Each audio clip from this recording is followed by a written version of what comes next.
Hi, welcome to my channel. My name is Mary, and in this part 2 video, I'm sharing about the parts work and two of my most important childhood experiences that created deep wounds and triggered a decade-long journey with anxiety.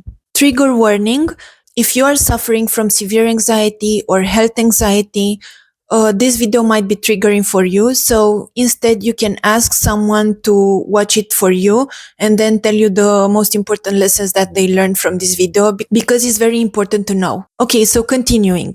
These experiences that have happened to me in my childhood have shaped the way I feel in my body, the way I'm reacting to the world, and the way my inner parts have tried to protect me. By exploring these parts, I started to understand my fears on a much deeper level and how to work with them in order to heal. For more context, make sure to watch part 1 of this video. It's very insightful. The first painful experience happened when I was around 5 years old. My mother used to heat water for my bath because we didn't have hot water running in our house. She used to boil the water in a pot and then put it on the ground to mix it with the cold water. One day, without her even noticing, I went over and put my leg straight into the pot, not realizing it was boiling water. In that moment, my nervous system went into shock and I felt an overwhelming sense of danger, like I was about to die right there. I remember this intense wave of heat rushing through my body and my leg got badly burned. It took a long time to heal and caused a lot of pain. I don't have many clear memories from that time because I was very young, and most of the things that I've learned was from what my mother told me. Fast forward many years later, in my 30s, when my anxiety became more severe, I started to experience the same familiar sense of doom and danger, but I didn't know where it comes from. I genuinely felt like my health was in danger because of so much anxiety. The emotions were so intense and overwhelming, it felt like they were harming my body. The stress was unbearable, and deep down I knew that if I didn't do something, this could lead to serious illness or even death. That's how I was feeling. The sensation was identical to what I felt back then as a child, and my body was reacting as if I was once again in that boiling water moment. What I didn't understand back then was how trauma and triggers really work. A situation in the present moment can feel so identical to what happened to us in the past, so much so that it triggers the exact same feelings. Even if the circumstances were completely different, my body couldn't tell the difference. At first, I didn't see the connection. I was just feeling an intense and overwhelming fear rising. For years, I had no idea what to do or how to heal. But when I understood the importance of not running away from my emotions, and I started to be present with that fear, it took me straight back to that moment when I was 5 years old, and that's how I remembered in so much details what happened to me back then. The turning point was realizing that the danger I felt wasn't real in the present moment. It was an old programming running in my mind and body. My fear was actually a part of me frozen in time calling out for help. So I went back to that part, acknowledged her pain, and gave her the love and support that she needed. Another thing that really helped me was consciously repeating and rewiring in my mind this truth. I am no longer in that situation. In this moment, I am safe and protected. Around the same time when I was experiencing this intense anxiety, I also had other symptoms like I would feel my arms and legs would numb, and this would really terrify me. I constantly felt that something bad would happen to me. It took me a few weeks to figure it out, but I got there through a lot of introspection and by being present with that numbness instead of running away from it. I would connect with that sensation in my arms and legs.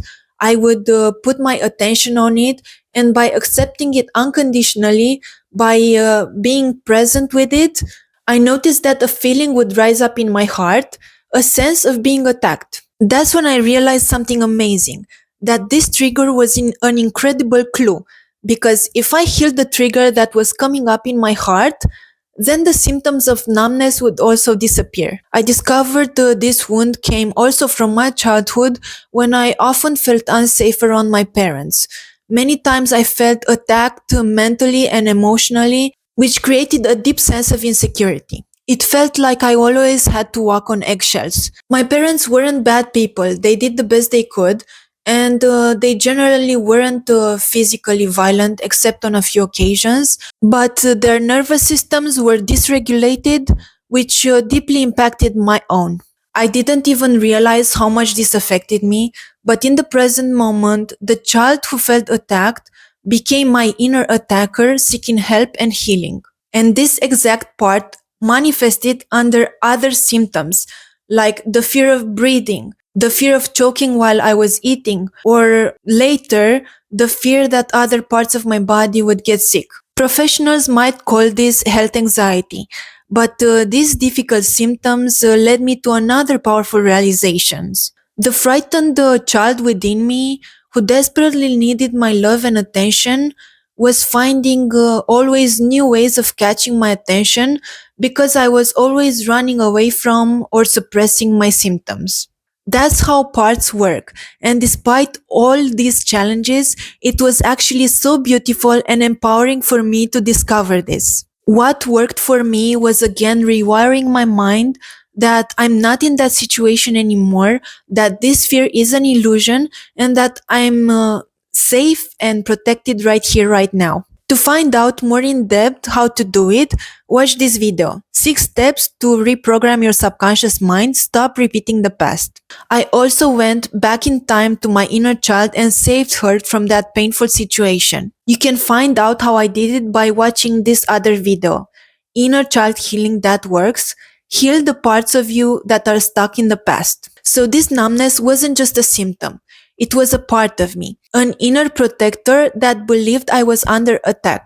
Through this connection, I came to understand that the exile, the wounded part, the inner child was me in the past, constantly feeling attacked and terrified by my parents. And the attacker I felt inside was a protector carrying my parents' role within me. I internalized it. In conclusion, the pains, the numbness, the thoughts, the symptoms, the emotions, all of these are parts.